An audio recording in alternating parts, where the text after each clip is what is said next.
Hi, everyone. Sorry it's been a little while. I've been pretty busy, but I had a topic I wanted to talk to you guys about, and I fixed the sound issues, so now there's no. Sorry about last video. That was annoying, and I was lazy, so I ask your forgiveness. But the topic for today is phasing. All right. Now, I don't know about you guys, but I love sci-fi, and you get like Star Trek, Stargate. A lot of cartoons, a lot of science fiction does phasing.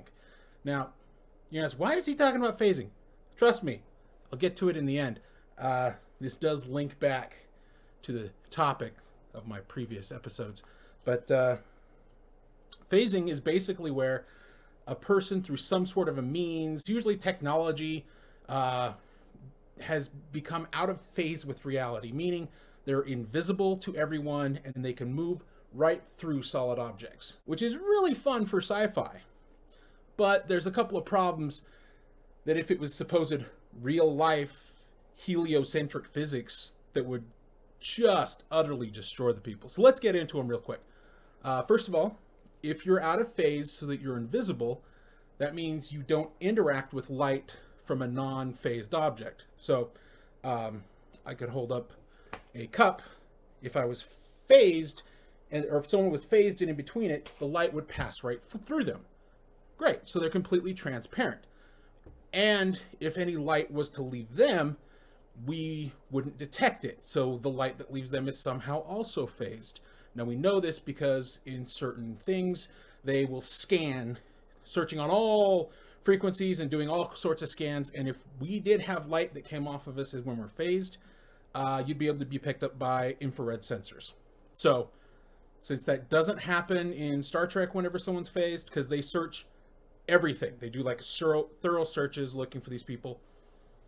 Obviously, the light off of their body and is phased, and the light coming towards them passes through them because they're phased and the light isn't. Now, that has a couple of problems. First of all, you would be blind.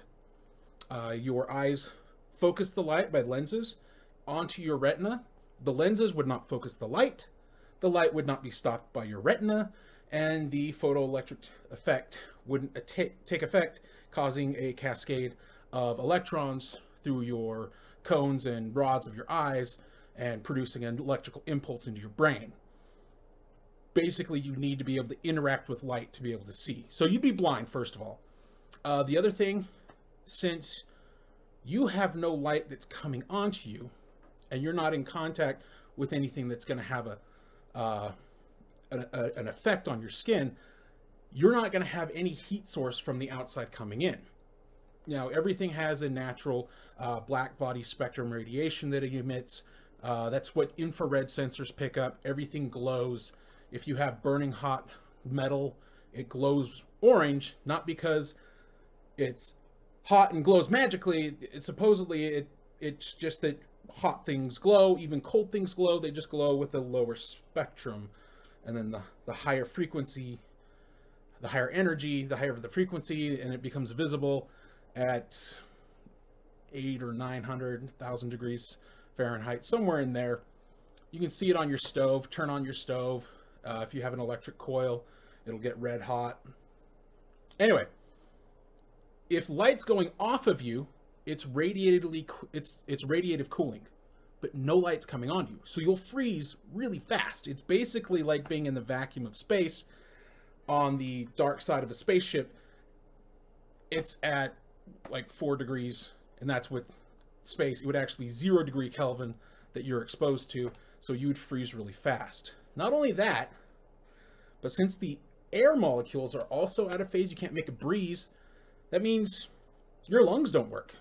You can't breathe air in. It just, you try and breathe, but you're expanding and the air doesn't affect. It doesn't care that your lungs are expanding, so it doesn't flow into your mouth. And even if it did, it wouldn't interact with your out of phase carbon monoxide or carbon dioxide molecules. So there wouldn't be an oxygen carbon dioxide exchange, and you'd suffocate and die quickly. But that would be nice, because not only would you suffocate and die quickly, but at the same time you have zero pressure. Now, Right now, we have one atmosphere of pressure pushing on our bodies. You remove the atmosphere of pressure, and your blood and your tears and everything starts boiling away. So not only would you be blind and boiling and freezing, the air molecules wouldn't interact with your eardrums. So you'd also be deaf. And since no air pressure is pushing into your ears, they would blow out with massive decompression. So here's the other kicker. Gravity would pull you through the floor if you believe in the heliocentric gravity model. Now, there's two options here. Either gravity does affect you and you plummet through the earth, accelerating all the way to the center, and then go back out the other side until you're about the same altitude you were on this side, and you keep doing this in a sort of grim spirograph that never ends because you never lose momentum. There's no friction, there's no air resistance. You're just catapulting as a phased body through the center of the earth forever. Now, when you go out of phase, if gravity does not affect you, you would, after 4 seconds, be about 8 inches off the ground on the equator, assuming you're on the equator, and then you would just slowly, gradually fly off into infinity. Now, since gravity doesn't affect you, you would just keep going. Like if you spin a ball really fast and you cut the string, it just goes, boom, it flies away. That's what would happen to you. You would go flying off the earth in the heliocentric model, you'd go flying away from the sun, and you'd go into the vastness of space in between solar systems and outside of the galaxy, and just continue in a straight line, ignoring black holes because gravity doesn't affect you. So that's pretty grim.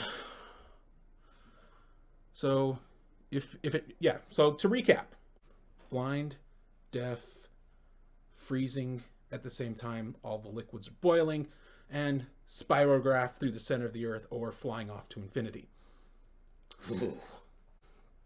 Horrible, horrible thing to do. And this is where we bring it all home. Unless you follow the flat earth model.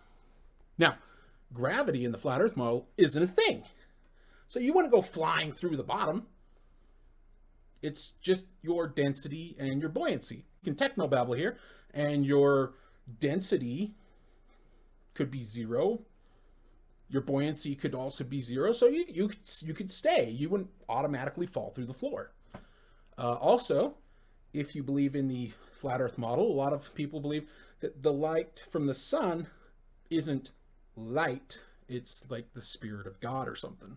So since you're a creature of God, you'd still be able to see. So that's fine too. Also, breathing. Now, a lot of flat earthers believe that the Bible is true. And that means that air is actually the breath of God. And since you're still a God's creature, you'd still be able to breathe. So that's great. That's awesome. You'd still be alive. So I just want to point out that the people who make phasing in sci-fi are using the exact same logic with the exact same precision as flat earthers do when they argue for their model. Hey everyone, sorry, I forgot one last thing. I'm going to be making a video where I'm discussing certain flat earth arguments and experiments. So if you'd like me to cover one of those experiments or arguments, put it in the comments below, and I'll try and include it, and it'll be fun. Hopefully you guys will tune in next time.